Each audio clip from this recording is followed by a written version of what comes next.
अतीत में दबे पाँव में हम लोग कल पढ़े थे लेखक को मोहनजोदड़ो की खंडहर को देखते समय राजस्थान की याद आती है।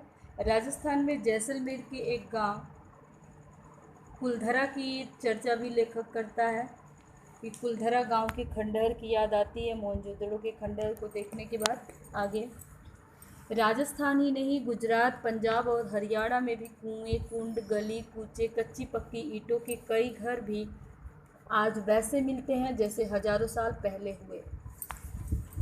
जॉन मार्शल ने मोहनजोदड़ो पर 3 खंडों का एक विशद प्रबंध छपवाया था।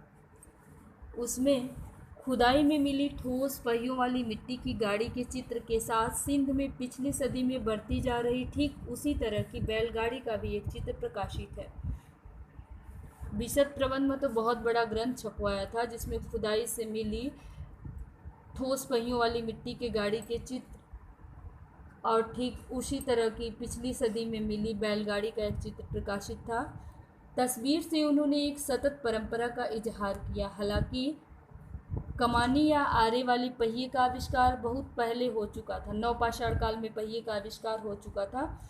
जब मैं छोटा था हमारे गांव में भी लकड़ी वाले ठोस पहिए बैलगाड़ी में जुड़ते थे। दुल्हन पहली दफ़ा मतलब बार पहली बार इसी बैलगाड़ी में ससुराल जाती थी।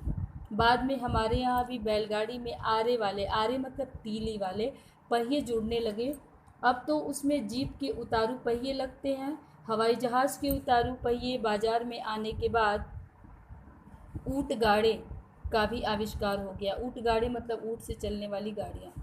रेगिस्तान के जहाज़ से हवा के जहाज़ का यह ऐतिहासिक गठजोड़। रेगिस्तान का जहाज़ यानी ऊँट गाड़ी में जहाज़ के पहिए का जोड़ ऐतिहासिक गठजोड़ है।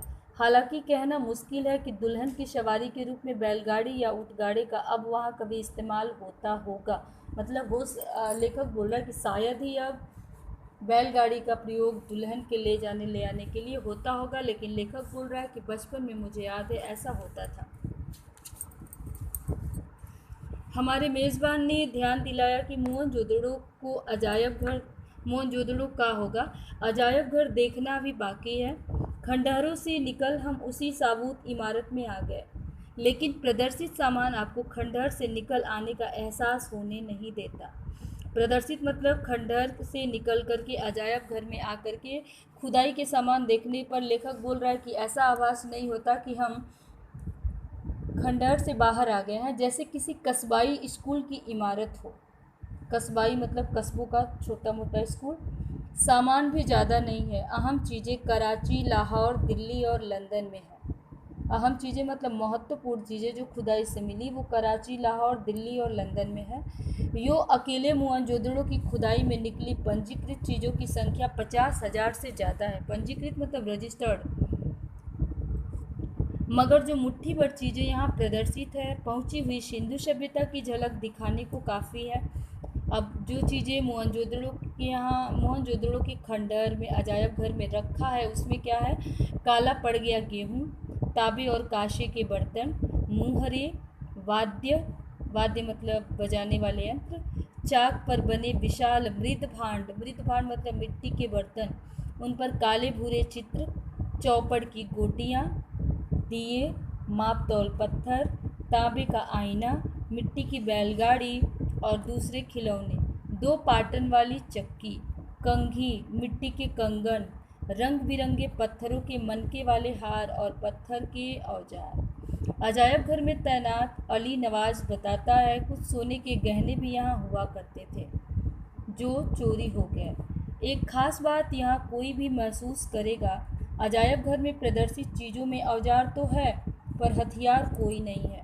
मोहनजोदड़ो क्या, हड़प्पा से लेकर हरियाणा तक समूची सिंधु सभ्यता में हथियार उस तरह कहीं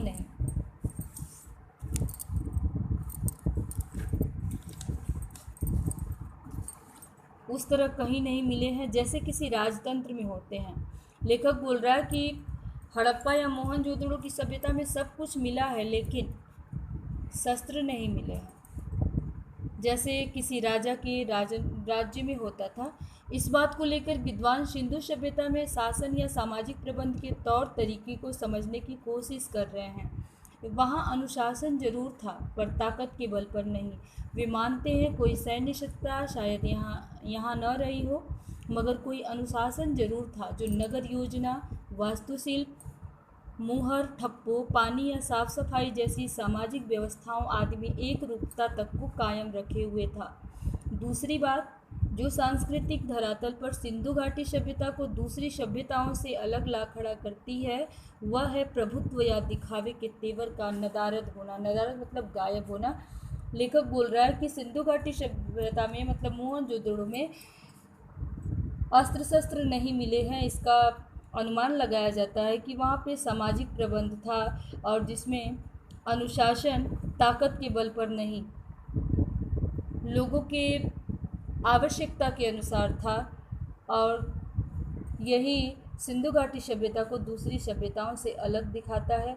यहाँ दिखावा नहीं था, यहाँ लोग स्व अनुशासित जीवन जीते थे।